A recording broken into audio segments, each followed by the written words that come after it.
ദൈവത്തിൻ്റെ പരിശുദ്ധമായിരിക്കുന്ന നാമം വാഴ്ത്തപ്പെടുമാറാകട്ടെ. രായമംഗലം ക്രിസ്ത്യൻ ബ്രദർ മീഡിയയിലൂടെ ഞങ്ങളെ ശ്രവിക്കുന്ന ലോകമെങ്ങുമുള്ള എല്ലാ പ്രിയ ശ്രോതാക്കൾക്കും കർത്താവും രക്ഷിതാവുമായിരിക്കുന്ന യേശുക്രിസ്തുവിൻ്റെ നാമത്തിലുള്ളതായ സ്നേഹത്തെ അറിയിക്കുന്നു. സുവിശേഷം എന്നുള്ള വിഷയമാണല്ലോ നാം ചിന്തിച്ച് വരുന്നത്. എന്താണ് സുവിശേഷമെന്നും സുവിശേഷത്തിൽ അടങ്ങിയിരിക്കുന്ന സത്യങ്ങൾ എന്തൊക്കെയാണെന്നും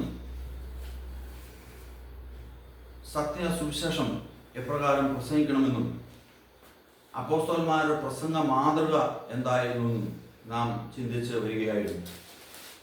അപ്പോസ്തലന്മാർ എപ്രകാരമാണ് ഈ സുവിശേഷം പ്രസംഗിച്ചത് എന്നുള്ളതിന് അതിപ്രധാനമായ ഒരു പോയിന്റ് നാം ചിന്തിച്ചു വരികയായിരുന്നു. അത് ഇപ്രകാരമാണ്: അപ്പോസ്തലന്മാർ യേശുവിനെ ക്രിസ്തു എന്ന് പ്രസംഗിച്ചതായിട്ടാണ് നമുക്ക് ചിന്തിപ്പാനായിട്ട് ഇടയായിട്ടുള്ളത്. ഇന്ന് അതിനെ തുടർന്ന് ചിന്തിക്കുവാനായിട്ട് ആഗ്രഹിക്കുന്ന വിഷയം, എന്തുകൊണ്ടാണ് അപ്പോസ്തലന്മാർ യേശുവിനെ ക്രിസ്തു എന്ന് ശക്തിയുക്തം പ്രസംഗിക്കുവാനായിട്ട് ഇടയായിട്ടുള്ളത്. അതിപ്രാധാന്യമേറിയ ഈ വിഷയം മനസ്സിലാക്കുന്നതിന് ക്രിസ്തു അഥവാ മശിഹായെ കുറിച്ചുള്ള ചില ചരിത്ര വസ്തുതകൾ നാം പ്രഥമമായി മനസ്സിലാക്കേണ്ടതായിട്ടുണ്ട്. മശിഹ എന്ന എബ്രായ പദത്തിന് അഭിഷിക്തൻ എന്നാണ് അർത്ഥം. ക്രിസ്തു എന്ന പേര് ഗ്രീക്കിലെ ക്രിസ്റ്റോസ് എന്ന പദത്തിൽ നിന്നും രൂപം കൊണ്ടതാണ്. അഭിഷിക്തൻ എന്ന് തന്നെയാണ് അതിനും അർത്ഥം. മശിഹായെ കുറിച്ചുള്ള പ്രയോഗങ്ങൾ 456 പ്രാവശ്യം പഴയ നിയമത്തിൽ ഉപയോഗിച്ചിട്ടുള്ളതായിട്ട് യഹൂദ പണ്ഡിതന്മാർ പറയുന്നു. ഇനിയും മശിഹായെ കുറിച്ചുള്ളതായിരിക്കുന്ന യഹൂദന്റെ വീക്ഷണം എന്തായിരുന്നു എന്ന് പരിശോധിക്കേണ്ടത് ആവശ്യമാണ്. മശിഹായെ കുറിച്ചുള്ള പ്രതീക്ഷ ക്രിസ്തുവിന് തൊട്ടു മുമ്പുള്ള നൂറ്റാണ്ടുകളിൽ പരകോടിയിൽ എത്തിയിരുന്നതായിട്ടാണ് നമുക്ക് ചരിത്രപരമായി മനസ്സിലാക്കുവാനായിട്ട് കഴിയുന്ന വസ്തുത. ക്രിസ്തുവിൻ്റെ കാലത്ത് ഈ പ്രതീക്ഷയുടെ നിറവേറൽ ആസന്നമായിരിക്കുന്നു എന്നവർ കരുതി. എന്നാൽ സാക്ഷാൽ മശിഹയാകുന്ന നമ്മുടെ കർത്താവിനെ യഹൂദന് തിരിച്ചറിയാൻ കഴിയാതെ പോയി. എന്തായിരുന്നു അതിന് കാരണം എന്ന് ചോദിച്ചാൽ അതിന് പല കാരണങ്ങൾ ചൂണ്ടിക്കാണിക്കുവാനുണ്ട്. അതിൽ പ്രധാനമായ ഒരു കാരണം യഹൂദ റബിമാരുടെ തെറ്റായ വ്യാഖ്യാന രീതിയായിരുന്നു. മശിഹായെ കുറിച്ചുള്ള തെറ്റായ വ്യാഖ്യാന രീതിയായിരുന്നു. യഹൂദന്റെ ചിന്തയിൽ ലോകത്തിന്റെ വീണ്ടെടുപ്പ് എന്നുള്ള വിഷയം ഇല്ലായിരുന്നു എന്നുള്ളതാണ് നമുക്ക് മനസ്സിലാക്കുവാനായിട്ട് സാധിക്കുന്നത്. അതിന് പകരമായിട്ട് അത് നിമിത്തം മശിഹായുടെ പൗരോഹിത്യ പദവി പാടെ അവഗണിക്കപ്പെടുവാനായിട്ട് ഇടയായിരുന്നു. തിരുവെഴുത്ത് വെളിപ്പെടുത്തുന്ന, പ്രത്യേക പുതിയ നിയമ തിരുവെഴുത്ത് വെളിപ്പെടുത്തുന്ന യഹൂദനെന്നോ ജാതിയെന്നോ വ്യത്യാസമില്ലാതെ ക്രിസ്തുവിൻ്റെ പ്രായശ്ചിത്ത ബലി മുഖാന്തരമുള്ള ആ ദൈവത്തിൻ്റെ രക്ഷാപദ്ധതി മനസ്സിലാക്കുന്നതിൽ യഹൂദന് ഗുരുതരമായ വീഴ്ച സംഭവിച്ചിട്ടുള്ളതായിട്ടാണ് നാം തിരുവെഴുത്തിൽ നിന്നും പഠിക്കുമ്പോൾ മനസ്സിലാക്കുവാനായിട്ട് സാധിക്കുന്നത്. യഹൂദനെ സംബന്ധിച്ചിടത്തോളം അവരുടെ മശിഹ പ്രതീക്ഷയിൽ ദേശീയ പ്രാധാന്യവും രാഷ്ട്രീയ പ്രാധാന്യവും അതുപോലെ രാജ്യത്വവും വിടുതലും ഇതൊക്കെയായിരുന്നു മശിഹ പ്രതീക്ഷയിൽ ഉണ്ടായിരുന്നത്. ജാതീയ ലോകത്തിൻ്റെ വീണ്ടെടുപ്പ് എന്നുള്ളത് യഹൂദന്റെ ചിന്തയിൽ പോലും അല്ലെങ്കിൽ അവന്റെ സ്വപ്നത്തിൽ പോലും ഇല്ലായിരുന്നു എന്നുള്ളതാണ് നാം മനസ്സിലാക്കേണ്ടത്. അതിനാൽ ലോകത്തിന്റെ വീണ്ടെടുപ്പുകാരനായ മശിഹയെ അവർക്ക് തിരിച്ചറിയാൻ കഴിയാതെ പോയി എന്നുള്ളത് എത്രയോ ദുഃഖകരമായിരിക്കുന്ന കാര്യമാണെന്ന് ഈ സമയത്ത് ഓർക്കേണ്ടതാണ്. തുടർന്ന് നാം വിഷയം പഠിക്കുമ്പോൾ യഹൂദന്മാർ മെസ്സിഹയെക്കുറിച്ച് പറയുമ്പോൾ പ്രായണ അംഗീകരിച്ചിരുന്ന ഒരു വസ്തുതയുണ്ട്. അത് മെസ്സിഹ ദൈവം ആണ് എന്നുള്ളത് തന്നെ. അവർ വ്യക്തമായി അത് മനസ്സിലാക്കിയിരുന്നു. പിൽക്കാലത്ത് പുത്രൻ എന്ന പ്രയോഗം മശിഹായുടെ പര്യായമായി മാറിയതായിട്ടാണ് നമുക്ക് മനസ്സിലാക്കുവാനായിട്ട് സാധിക്കുന്നത്. അതുകൊണ്ട് യഹൂദന്മാർ മശിഹയെക്കുറിച്ച് പറയുമ്പോൾ ഉപയോഗിച്ചിരുന്ന പേരാണ് പുത്രൻ എന്നുള്ളത്. ഇന്ന് ചിലരുടെ വ്യാഖ്യാനം അനുസരിച്ച് അത് ക്രിസ്ത്യാനികൾ കണ്ടുപിടിച്ചതാണ് എന്ന് പറയുന്നുണ്ട്.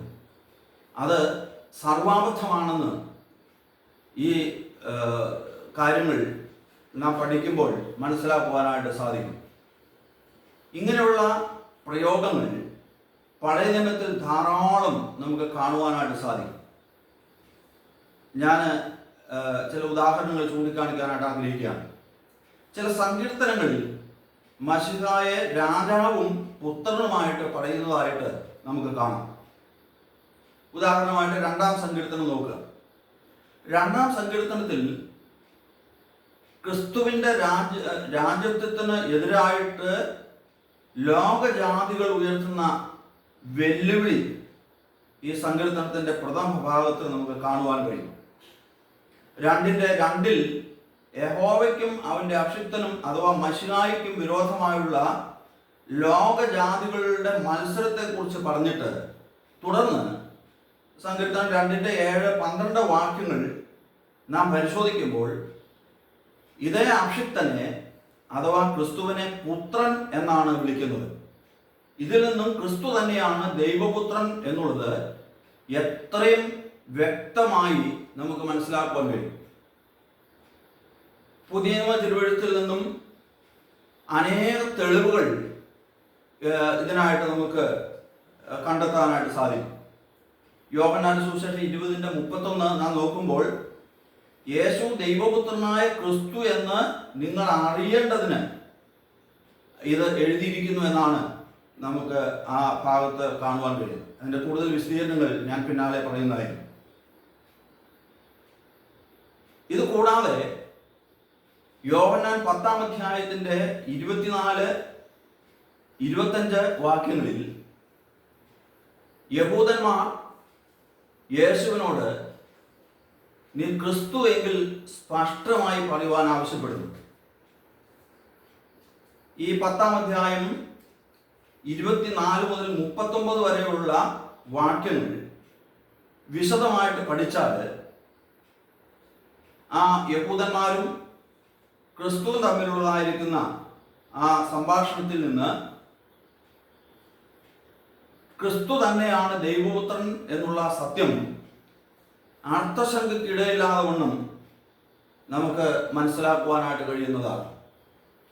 അവിടെ ഞാൻ മുന്നമേ പരാമർശിച്ച 10-24-25 വാക്യങ്ങളിൽ യഹൂദന്മാർ യേശുവിനോട് നീ ക്രിസ്തു ആണെങ്കിൽ സ്പഷ്ടമായി പറയുവാനായിട്ട് ആവശ്യപ്പെടുകയാണ് ചെയ്തത്. ക്രിസ്തുവിന്റെ മറുപടി എന്താണ്? താൻ ക്രിസ്തു എന്നുള്ളത് സ്പഷ്ടമായി പറഞ്ഞിട്ടുണ്ടെന്ന് യേശു മറുപടി പറയുകയാണ്. തുടർന്ന് 10-25 മുതലുള്ള വാക്യങ്ങളിൽ ദൈവത്തെ തൻ്റെ സ്വന്തം പിതാവ് എന്ന് പറയുകയും ഞാനും പിതാവ് ഒന്നാകുന്നു എന്ന് പറഞ്ഞ് ദൈവത്തോട് സമനാക്കുകയാണ് ചെയ്യുന്നത്. ഉടനെ യഹൂദന്മാർ എന്ത് ചെയ്തു? യേശു എന്ന നമ്മുടെ കർത്താവിനെ കല്ലെറിയുവാനായിട്ട് നോക്കുകയാണ്. തുടർന്ന് 10-32 മുതലുള്ള വാക്യങ്ങൾ വായിക്കുമ്പോൾ നമ്മുടെ കർത്താവ് യഹൂദന്മാരോട് ചോദിക്കുകയാണ്, എന്ത് കാരണം കൊണ്ടാണ് നിങ്ങൾ എന്നെ കല്ലെറിയുന്നത്? യഹൂദന്മാരുടെ മറുപടി എന്താണ്? അവിടെ പ്രത്യേകം ശ്രദ്ധിക്കേണ്ട, നാം ആഴമായി ഈ വിഷയത്തോടുള്ള ബന്ധത്തിൽ പഠിക്കേണ്ടതായിരിക്കുന്ന ഒരു കാര്യം, എന്തുകൊണ്ട് കല്ലെറിയുന്നു എന്നുള്ള യേശു എന്ന നമ്മുടെ കർത്താവിൻ്റെ ചോദ്യത്തിന് യഹൂദന്മാരുടെ മറുപടി ഇങ്ങനെയായിരുന്നു: നീ മനുഷ്യനായിരിക്കെ നിന്നെ തന്നെ ദൈവമാക്കുന്നത് കൊണ്ടാണ് നിന്നെ ഞങ്ങൾ കല്ലെറിയുന്നതെന്നാണ്. അപ്പോൾ നീ മനുഷ്യനാണ്. നീ മനുഷ്യനായിരിക്കുമ്പോൾ നിന്നെ സ്വയം ദൈവമാക്കുകയാണ് നീ. അതുകൊണ്ടാണ് ഞങ്ങൾ നിന്നെ കല്ലെറിയുന്നതെന്നാണ് യഹൂദന്മാർ പറഞ്ഞതിന്റെ സാരം. 10:36 യേശു കർത്താവ് അതിന് പറഞ്ഞ മറുപടി ഇങ്ങനെയാണ്: ഞാൻ ദൈവത്തിന്റെ പുത്രൻ എന്ന് യേശു പറഞ്ഞു. അങ്ങനെ ദൈവത്തോട് അവിടുന്ന് സമനാക്കി. അപ്പോ എന്തുകൊണ്ടാണ് നീ ദൈവത്തോട് സമനാക്കിയെന്ന് യഹൂദന്മാർ യേശുവിനോട് പറയാൻ കാരണം? അതിന് കാരണം ഇതാണ്: ഞാൻ ദൈവത്തിന്റെ പുത്രൻ എന്ന് പറഞ്ഞു എന്നുള്ളതാണ്. അപ്പോ ദൈവത്തിന്റെ പുത്രൻ എന്ന് പറഞ്ഞാൽ ദൈവം എന്നാണ് അർത്ഥമെന്ന് യഹൂദന്മാർക്ക് അറിയാവുന്നത് കൊണ്ടാണ് ഇപ്രകാരം യഹൂദന്മാർ യേശു ക്രിസ്തുവിനോട് മറുപടി പറഞ്ഞത് എന്നുള്ളത് ഈ ഭാഗം വളരെ വ്യക്തമായി നമുക്ക് മനസ്സിലാക്കുവാൻ സാധിക്കും. യഹൂദന്മാർ മശിഹയെ കുറിച്ച് പറയുമ്പോൾ ഉപയോഗിച്ചിരുന്ന പേരാണ് ഇതെന്നുള്ളത് വളരെ വ്യക്തമായിട്ട് ഈ ഭാഗത്തു നിന്ന് നമുക്ക് മനസ്സിലാക്കുവാനായിട്ട് സാധിക്കുകയാണ്.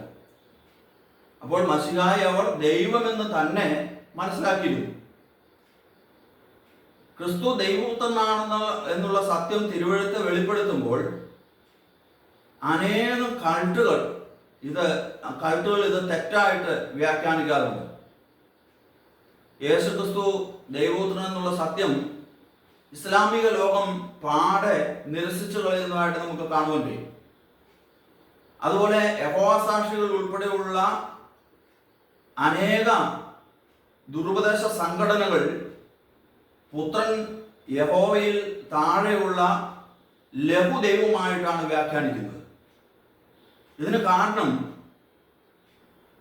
പുത്രൻ എന്ന പ്രയോഗം തിരുവെഴുത്തിന് വിപരീതമായിട്ട് വ്യാഖ്യാനിക്കുന്നത് കൊണ്ടാണ്. ഈ വിഷയം സംബന്ധിച്ച് പഠിക്കുമ്പോൾ നാം മനസ്സിലാക്കുന്ന ഒരു കാര്യം, യേശുവിനെ ദൈവപുത്രൻ എന്നും മനുഷ്യപുത്രൻ എന്നും ദാവീദിന്റെ പുത്രൻ എന്നെല്ലാം വിളിച്ചിട്ടുണ്ട്. ഇങ്ങനെ വിളിക്കുവാനുള്ള കാരണം എന്താണ് എന്നുള്ളത് നാം തിരുവെഴുത്തിൽ നിന്ന് ആഴമായി പഠിക്കേണ്ട ഒരു വിഷയമാണ്. ഞാനത് ചുരുക്കമായിട്ട് പറയാനായിട്ട് ആഗ്രഹിക്കുകയാണ്. വളരെ ഡീപ്പായ ഒരു സ്റ്റഡിയിലൂടെ മാത്രമേ ഈ വിഷയം ശരിയായി ഗ്രഹിക്കുവാൻ സാധ്യമാകുള്ളൂ. എന്നാൽ ഞാൻ വളരെ ലളിതമായി ഈ വിഷയം സംബന്ധിച്ച ചില കാര്യങ്ങളൂടെ പറയാൻ ആഗ്രഹിക്കുകയാണ്. യേശുക്രിസ്തുവിനെ മനുഷ്യപുത്രൻ എന്ന് പറയുമ്പോൾ അവന്റെ വർഗനാമമായിട്ട് നാം മനസ്സിലാക്കേണ്ടതുണ്ട്. എന്നാൽ ദാവീദ് പുത്രൻ എന്ന് പറയുമ്പോൾ യഹൂദ നാമമായിട്ടും ദൈവപുത്രൻ എന്ന് പറയുമ്പോൾ ദൈവിക നാമമായിട്ടുമാണ് നാം മനസ്സിലാക്കേണ്ടത്.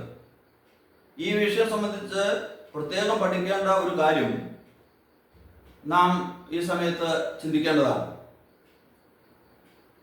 അതെന്താണെന്ന് ചോദിച്ചു കഴിഞ്ഞാല്, ദൈവം നമുക്ക് പിതാവും ദൈവവുമായിരിക്കുന്നത് പോലെ അല്ല ക്രിസ്തുവിന് ദൈവം പിതാവും ദൈവമായിരിക്കുന്നു. ഇതാണ് ഞാൻ ഒന്നുകൂടെ പറയാൻ ആഗ്രഹിക്കുന്നു. ദൈവം നമുക്ക് പിതാവും ദൈവവുമായിരിക്കുന്നത് പോലെ അല്ല യേശുക്രിസ്തുവിന് ദൈവം പിതാവും ദൈവവുമായിരിക്കുന്നത്. അതിന് പ്രധാന കാരണം നമുക്ക് അവിടുന്ന് ദൈവമായിരിക്കുമ്പോൾ നാം കേവലം മനുഷ്യർ മാത്രമാണ് എന്നുള്ളതാണ്. അത് പ്രത്യേകം നാം പഠിക്കേണ്ടതാണ്. നാം ദൈവത്തെ പിതാവേ ദൈവമേ എന്ന് വിളിക്കുമ്പോൾ നമ്മെ സംബന്ധിച്ചിടത്തോളം, നമ്മെ ഓരോരുത്തരെയും സംബന്ധിച്ചിടത്തോളം നാം ആരും ദൈവമല്ല, സത്യദൈവമല്ല, സൃഷ്ടാവായ ദൈവമല്ല, ദൈവങ്ങളല്ല. മറിച്ച് നാം ഓരോരുത്തരും കേവലം മനുഷ്യർ മാത്രമാണ്. എന്നാൽ ക്രിസ്തുവിനെ സംബന്ധിച്ച് അപ്രകാരമല്ല നാം പഠിക്കേണ്ടത്. ക്രിസ്തുവിനെ സംബന്ധിച്ച് നാം പഠിക്കുമ്പോൾ നാം മനസ്സിലാക്കേണ്ട സംഗതി, യേശുവിന് ദൈവം പിതാവും ദൈവവുമായിരിക്കുമ്പോൾ യേശുക്രിസ്തു കേവലം മനുഷ്യൻ മാത്രമല്ല, സൃഷ്ടാവായ സത്യദൈവവും കൂടെയാണ് എന്ന് തിരുവെഴുത്തിൻ്റെ അനേക ഭാഗങ്ങളിൽ ദൈവത്തിൻ്റെ പരിശുദ്ധാത്മാവ് വെളിപ്പെടുത്തിയിട്ടുണ്ട്. അതാണ് ഈ വ്യത്യാസത്തിന് കാരണം. ഞാൻ ചില ഉദാഹരണങ്ങൾ നിങ്ങളെ ചൂണ്ടിക്കാണിക്കാനായിട്ട് ആഗ്രഹിക്കുകയാണ്. യോഹന്നാന്റെ സുവിശേഷം 20:17, അതുപോലെ 2 കൊരിന്ത്യർ 1:3, എബ്രായർ 1:5, കൊലോസർ 1:5, 2 യോഹന്നാൻ 3 ആദിയായ ഭാഗങ്ങളിൽ എൻ്റെ പിതാവും നിങ്ങളുടെ പിതാവും, എൻ്റെ ദൈവവും നിങ്ങളുടെ ദൈവവും, യേശുക്രിസ്തുവിൻ്റെ പിതാവ്, അതുപോലെ ഞാൻ അവന് പിതാവും അവൻ എനിക്ക് പുത്രനും, പിതാവിൻ്റെ പുത്രൻ എന്നുള്ള പ്രയോഗങ്ങൾ നമുക്ക് കാണുവാൻ കഴിയും. ഇതിൽ നിന്ന് നാം മനസ്സിലാക്കേണ്ടത് മറ്റാർക്കും അവകാശപ്പെടാൻ കഴിയാത്ത നിസ്തുല്യമായ ബന്ധമാണ് ഇവിടെ പിതാവ് പുത്രൻ എന്നുള്ള പ്രയോഗത്തിൽ അടങ്ങിയിരിക്കുന്നത് എന്നുള്ളതാണ്.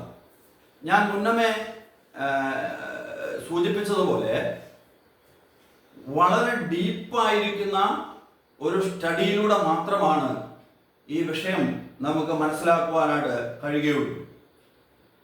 എൻ്റെ പ്രിയ ശ്രോതാക്കൾ ഈ വിഷയം ആഴമായി പഠിക്കേണ്ടതാണ്. ആഴമായി ഈ വിഷയം പഠിക്കുകയും കൈകാര്യം ചെയ്യുകയും ചെയ്യുന്ന അനേകർ എന്നെ ശ്രവിക്കുന്നുണ്ട് എന്നുള്ളത് എനിക്കറിയാം. അപ്പോൾ ഞാൻ പറഞ്ഞു വന്നത് വളരെ ഗഹനമേറിയ ഒരു വിഷയമാണ് ഇതെന്നുള്ളതാണ്. ദൈവവും മനുഷ്യനുമായിട്ടുള്ളതായ സംഭാഷണം തിരുവെഴുത്തിൽ വെളിപ്പെടുത്തിയിട്ടുണ്ട്. ഇത് നാം നോക്കുമ്പോൾ ഉൽപ്പത്തി 3:9 അവിടെ ദൈവം മനുഷ്യനെ വിളിക്കുകയാണ്, മനുഷ്യ നീ എവിടെ എന്നുള്ളതാണ്. അപ്പോൾ ദൈവം മനുഷ്യനെ വിളിക്കുമ്പോൾ മനുഷ്യ നീ എവിടെയാണ് എന്നാണ് ചോദിക്കുന്നത്. ഇതിൽ നിന്ന് എന്ത് മനസ്സിലാക്കാൻ കഴിയും? ഒന്നാം മനുഷ്യനായ ആദാം പൂർണ്ണ മനുഷ്യൻ ആയിരുന്നു, പൂർണ്ണ മനുഷ്യൻ മാത്രമായിരുന്നു എന്നുള്ളതാണ് നമുക്കിതിൽ നിന്ന് മനസ്സിലാക്കാൻ കഴിയുന്നത്. അപ്പോൾ ഇത് ദൈവവും മനുഷ്യനും തമ്മിലുള്ള സംഭാഷണമാണ്. എന്നാൽ ദൈവപുത്രനായ ക്രിസ്തുവും പിതാവായ ദൈവവും തമ്മിലുള്ള സംഭാഷണവും തിരുവെഴുത്തിൽ വെളിപ്പെടുത്തിയിട്ടുണ്ട്. ഇത് നാം പഠിക്കുമ്പോൾ യേശുക്രിസ്തു കേവലം മനുഷ്യൻ മാത്രമല്ല, അവിടുന്ന് മഹാദൈവവും കൂടെയാണ്, സൃഷ്ടാവായ ദൈവവും കൂടെയാണ് എന്നുള്ള മഹാസത്യം നമുക്ക് മനസ്സിലാക്കുവാൻ സാധിക്കുന്നതാണ്. ഞാൻ 1-2 ഉദാഹരണ വാക്യങ്ങൾ ചൂണ്ടിക്കാണിക്കാനായിട്ട് ആഗ്രഹിക്കുകയാണ്. വിശുദ്ധ മത്തായിയുടെ സുവിശേഷം 27-ാം അധ്യായത്തിന്റെ 46-ാമത്തെ വാക്യത്തിൽ നമ്മുടെ കർത്താവായിരിക്കുന്ന യേശുക്രിസ്തു പിതാവായ ദൈവത്തെ വിളിക്കുമ്പോൾ ഇങ്ങനെയാണ് പറയുന്നത്, എൻ്റെ ദൈവമേ, എൻ്റെ ദൈവമേ, നീ എന്നെ കൈവിട്ടതെന്ത് എന്നാണ്. അവിടെ പുത്രനായ നമ്മുടെ കർത്താവ് പിതാവായ ദൈവത്തെ വിളിക്കുമ്പോൾ ദൈവമേ എന്നാണ് വിളിക്കുന്നത്, എൻ്റെ ദൈവമേ എന്നാണ് വിളിക്കുന്നത്. തുടർന്ന് എബ്രായ ലേഖനം 1-ാം അധ്യായത്തിന്റെ 8-ാമത്തെ വാക്യത്തിൽ പിതാവായ ദൈവം പുത്രനെ അഭിസംബോധന ചെയ്യുന്ന ഒരു ഭാഗം നമുക്ക് കാണുവാൻ സാധിക്കും.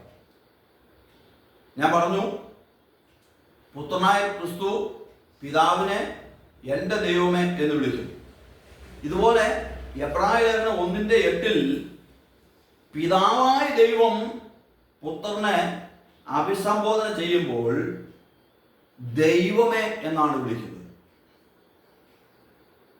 ചില ആളുകൾ, യഹോവസാക്ഷികൾ ഉൾപ്പെടെയുള്ള കൊടിയ ദുരുപദേശ സംഘടനകൾ പറയുന്നത് യേശുക്രിസ്തു ഇതിനെ സംബന്ധിച്ചിടത്തോളം ഈ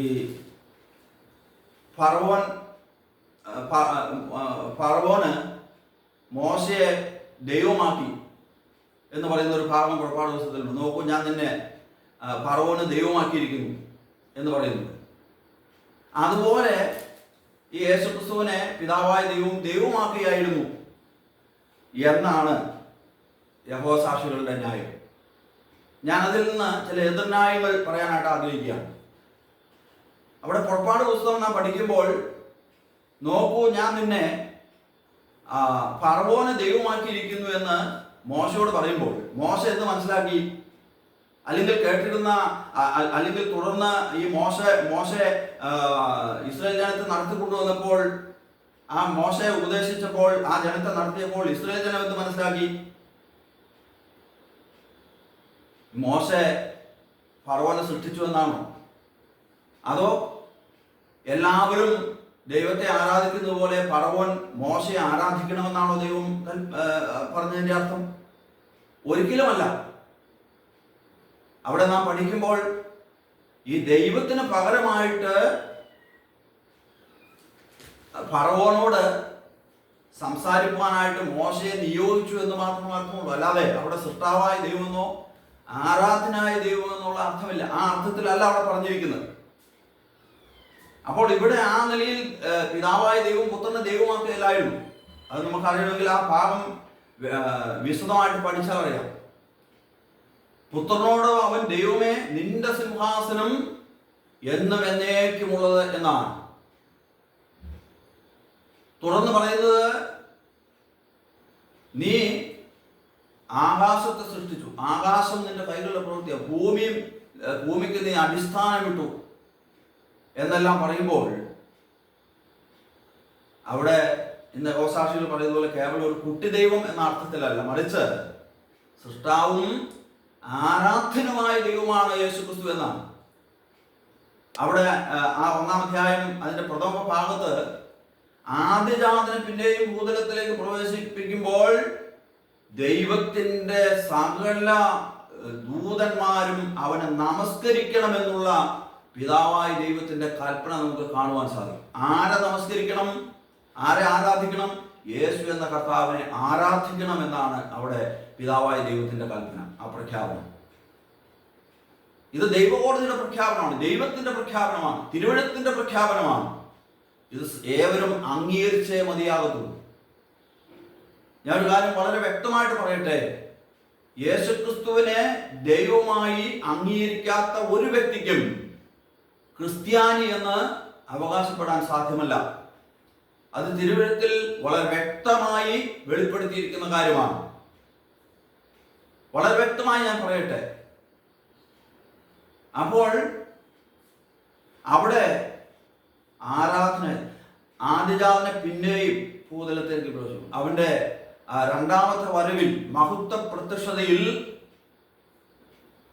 നമുക്ക് കാണാൻ കഴിയുന്നത്, ഫിലിപ്പിയർ അതിന് 2-ാം അധ്യായത്തിൽ നിന്ന് പഠിക്കുമ്പോൾ, സ്വർലോകരുടെയും ഭൂലോകരുടെയും അധോലോകരുടെയും മുഴങ്കാലുകളൊക്കെയും കർത്താവായ യേശുക്രിസ്തുവിന്റെ പാദപീഠ മടങ്ങുകയും എല്ലാ നാവും യേശു കർത്താവ് അഥവാ ദൈവം എന്ന് ഏറ്റുപറയുകയും ചെയ്യേണ്ടി വരും എന്നുള്ളതാണ് തിരുവഴുത്തിന്റെ പ്രഖ്യാപനം. അപ്പോൾ ഇന്ന് യേശുവിനെ ദൈവമായി ആരാധിക്കുവാൻ കഴിയാതിരിക്കുന്ന ഏതൊരു വ്യക്തിയും തങ്ങൾക്ക് ദൈവം സൗജന്യമായി ഒരുക്കിയിരിക്കുന്ന രക്ഷയെ അവഗണിക്കുകയും തള്ളിക്കളയുകയും ചെയ്യുകയാണ്. യേശുക്രിസ്തുവിനെ ദൈവമായി അംഗീകരിക്കാത്ത ആർക്കും രക്ഷിക്കപ്പെടാൻ കഴിയില്ല. ഞാൻ ഈ വീഡിയോയുടെ ഒടുവിൽ അത് പറയുന്നതായിരുന്നു. യേശുക്രിസ്തുവിനെ ദൈവമായി അംഗീകരിക്കുന്നവർക്ക് മാത്രമേ ആത്മരക്ഷ കരസ്ഥമാക്കാൻ കഴിയുള്ളൂ.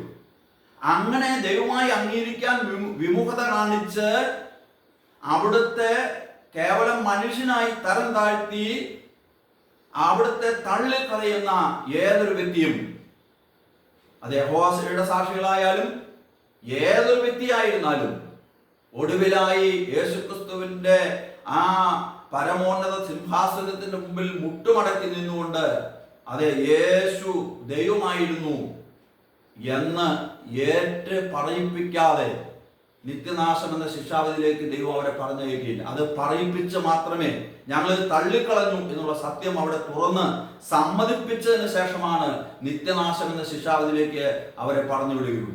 അത് വളരെ വ്യക്തമാണ്. അതുകൊണ്ട് ദൈവം ഒരുക്കിയിട്ടുള്ള ഈ ആത്മരക്ഷ യേശുവിനെ രക്ഷിതാവും കർത്താവുമായി സ്വീകരിക്കുന്ന വ്യക്തികൾക്ക് മാത്രമാണ് ലഭിക്കുകയുള്ളൂ. അപ്രകാരം സ്വീകരിക്കാത്ത ആരെങ്കിലും, ഈ വചനം ശ്രമിക്കുന്ന ഇവരുണ്ടെങ്കിൽ, എൻ്റെ ശ്രോതാക്കളിൽ ആരെങ്കിലും ഉണ്ടെങ്കിൽ, അവിടെ പ്രിയപ്പെട്ടവരെ, ജാതി മത സഭ ഭേദം ഇല്ല. ഏതൊരു വ്യക്തിക്കും ഇന്ന് യേശുക്രിസ്തുവിനെ ദൈവവുമായി കർത്താവായി അംഗീകരിച്ച് രക്ഷിക്കപ്പെടുവാനുള്ള അവസരമുണ്ട്. ആ അവസരം പാഴാക്കരുത് എന്ന് വളരെ വിനയത്തോടെ നിങ്ങളെ അങ്ങനെയുള്ളവരെ ഓർപ്പിക്കാനായിട്ട് ഞാൻ ആഗ്രഹിക്കുകയാണ് ചെയ്യുന്നത്. ഇവിടെ പിതാവായ ദൈവം പുത്രനെ അഭിസംബോധന ചെയ്യുമ്പോൾ ദൈവം എന്ന് വിളിക്കുന്നതായിട്ട് നമുക്ക് കാണുവാനായിട്ട് സാധിക്കും. ദൈവത്തിൻ്റെ വലിയ നാമം മഹത്വപ്പെടുമാറാകട്ടെ. മേൽ പ്രസ്താവിച്ചതായ കാര്യങ്ങളിൽ നിന്നും പുത്രൻ ദൈവവും സൃഷ്ടാവുമാണെന്ന് വളരെ വ്യക്തമായിട്ട് നമുക്ക് മനസ്സിലാക്കുവാൻ സാധിക്കും. പിതാവ് പുത്രനും തമ്മിലുള്ള ഈ നിലയിലുള്ള ബന്ധത്തിന്റെ ആഴം നമുക്ക് ഗ്രഹിക്കാവുന്നതിനപ്പുറമാണ് എന്നുള്ളത് നാം ഈ സമയത്ത് ഓർക്കണം. കാരണം നാം പരിമിതരാണ്.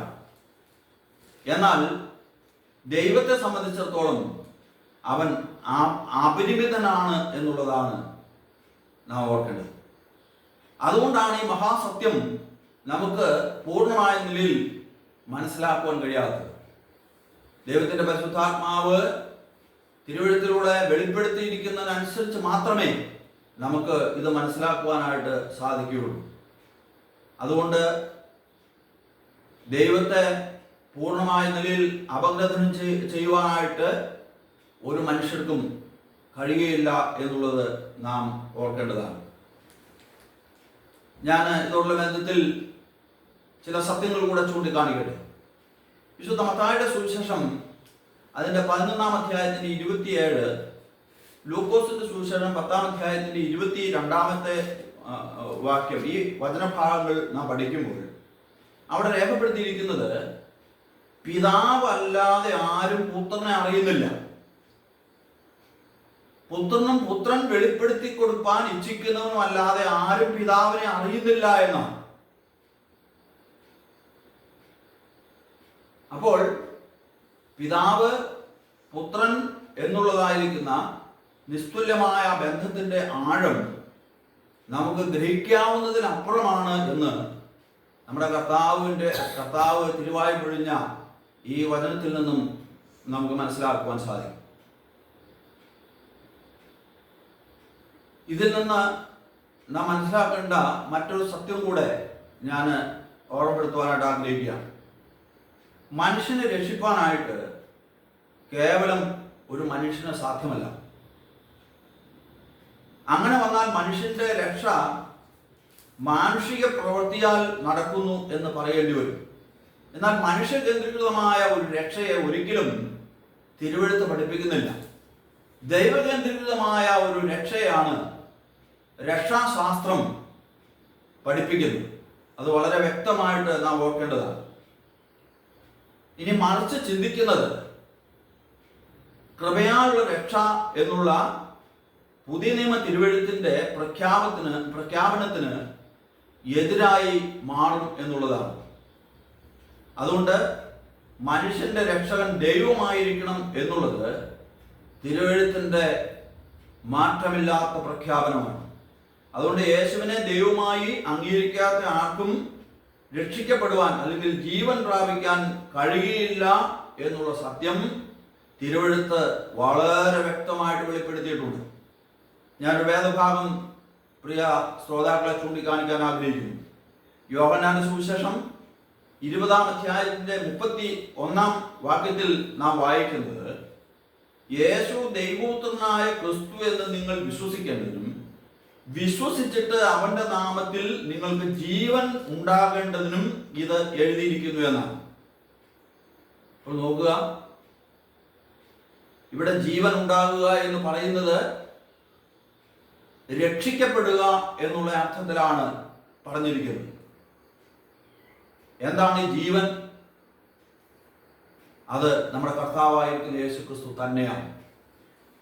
1 യോഹന്നാൻ 5-ാം അധ്യായത്തിന്റെ 20-ാമത്തെ വാക്യം, അവിടുന്ന് സത്യദൈവവും നിത്യജീവനുമാണ് എന്നുള്ളത് വളരെ വ്യക്തമായി ആ ഭാഗത്ത് രേഖപ്പെടുത്തുന്നു. മാത്രമല്ല, യോഹന്നാൻ 1-ാം അധ്യായത്തിന്റെ 1 യോഹന്നാൻ 1:2 ഇങ്ങനെ വായിക്കുന്നു, ജീവൻ പ്രത്യക്ഷനായി, അതുപോലെ ഞങ്ങൾക്ക് പ്രത്യക്ഷനായി നിത്യജീവൻ എന്നെല്ലാം ക്രിസ്തുവിനെ കുറിച്ച് പറയുന്നുണ്ട്. ഇതിൽ നിന്നും മനുഷ്യന്റെ ജീവൻ, അല്ലെങ്കിൽ മനുഷ്യനെ മൃതാവസ്ഥയിലായി, പാപനിമിത്തം മൃതാവസ്ഥയിലായി പോയ മനുഷ്യനെ ജീവിപ്പിക്കുന്നത്, അവന് ആത്മരക്ഷ നൽകുന്നത് യേശു എന്ന ജീവനാണ് എന്നുള്ളത് വളരെ വ്യക്തമായിട്ട് തിരുവെഴുത്ത് ഇവിടെ വെളിപ്പെടുത്തിയിരിക്കുന്നതായിട്ട് നമുക്ക് കാണുവാൻ സാധിക്കും. അതുപോലെ 1 യോഹന്നാൻ 5:1, റോമൻ 10:9 എന്നീ ഭാഗങ്ങളും നാം ഒരുമിച്ച് പഠിക്കുമ്പോൾ യേശുവിനെ കർത്താവും ക്രിസ്തുവുമായിട്ട് അഥവാ ദൈവവുമായിട്ടും അംഗീകരിക്കാത്ത ആർക്കും രക്ഷിക്കപ്പെടുവാൻ കഴിയില്ല എന്നുള്ളത് സ്ഫടികസ്ഫുടമായി തിരുവെഴുത്ത് വെളിപ്പെടുത്തിയിട്ടുള്ളതാണ്. ദൈവനാമം മുഹൂർത്തപ്പെടുമാറാകട്ടെ. ആർക്കും നിഷേധിക്കുവാൻ കഴിയാത്ത നിലയിൽ ദൈവത്തിന്റെ പരിശുദ്ധാത്മാവ് മഹാസത്യം വെളിപ്പെടുത്തിയിരിക്കുന്നതായിട്ട് നമുക്ക് മനസ്സിലാക്കുവാൻ സാധിക്കും. ഈ മഹാസത്യം മനസ്സിലാക്കിയിരുന്നതുകൊണ്ടാണ് അപ്പോസ്തലന്മാർ യേശുവിനെ ക്രിസ്തു എന്ന് പ്രസംഗിച്ചത് എന്നുള്ളത് ഒരിക്കൽ കൂടെ ഞാൻ ഓർപ്പിക്കാൻ ആഗ്രഹിക്കുകയാണ് ചെയ്യുന്നത്. അതുകൊണ്ടാണ് 3000 പേർ രക്ഷിക്കപ്പെടുവാൻ ഇടയായിത്തീർന്ന, അല്ലെങ്കിൽ മുഖാന്തരമായി തീർന്നതായ അപ്പോസ്തലനായിരിക്കുന്ന പത്രോസിന്റെ ചരിത്ര പ്രസിദ്ധമായ പ്രസംഗത്തിൽ യേശുവിനെ കർത്താവും ക്രിസ്തുവും എന്ന് പ്രസംഗിച്ചത്. അവിടെ പത്രോസ് പ്രസംഗിച്ചത് യേശുവിനെ കർത്താവും ക്രിസ്തുവും എന്നാണ്. ഈ വിഷയത്തിന്റെ ഒടുവിലായിട്ട് ഞാൻ ഇങ്ങനെ പറയട്ടെ, ഇതാണ് സത്യസുവിശേഷം, ഇതാണ് കൃപയുടെ സുവിശേഷം, ഇതാണ് അപ്പോസ്തലന്മാർ പ്രസംഗിച്ചത്. ലോകമെങ്ങും പോയി ഈ സത്യസുവിശേഷം, ഈ മഹാസത്യം അറിയിക്കുവാനാണ് ശിഷ്യന്മാർക്ക് കൊടുത്ത ആ ഗ്രേറ്റ് കമ്മീഷനിൽ അഥവാ മഹാനിയോഗത്തിലൂടെ നമ്മുടെ കർത്താവ് ശിഷ്യന്മാരെ ചുമതലപ്പെടുത്തിയതും അവരുടെ ജീവകാലം മുഴുവനും അവരാദ്യം യെരൂശലേമിലും യഹൂദയിലും ശമര്യയിലും തുടർന്ന് അപ്പോസ്തലന്മാരുടെ അനുയായികളിലൂടെ, ശിഷ്യന്മാരിലൂടെ, അനേക ദേവദാസന്മാരിലൂടെ ലോകമെങ്ങും ഈ സുവിശേഷം പ്രസംഗിക്കുവാനും ഇന്നും പ്രസംഗിച്ചുകൊണ്ടിരിക്കുന്നതും എന്നുള്ള ആ വലിയ സത്യം നാം ഈ സമയത്ത് ഓർക്കേണ്ടതാണ്. ഒടുവിലായിട്ട് ഇപ്രകാരം കൂടെ പറഞ്ഞ് ഞാൻ ഈ വിഷയം ഉപസംഹരിക്കുവാനായിട്ട് ആഗ്രഹിക്കുകയാണ്.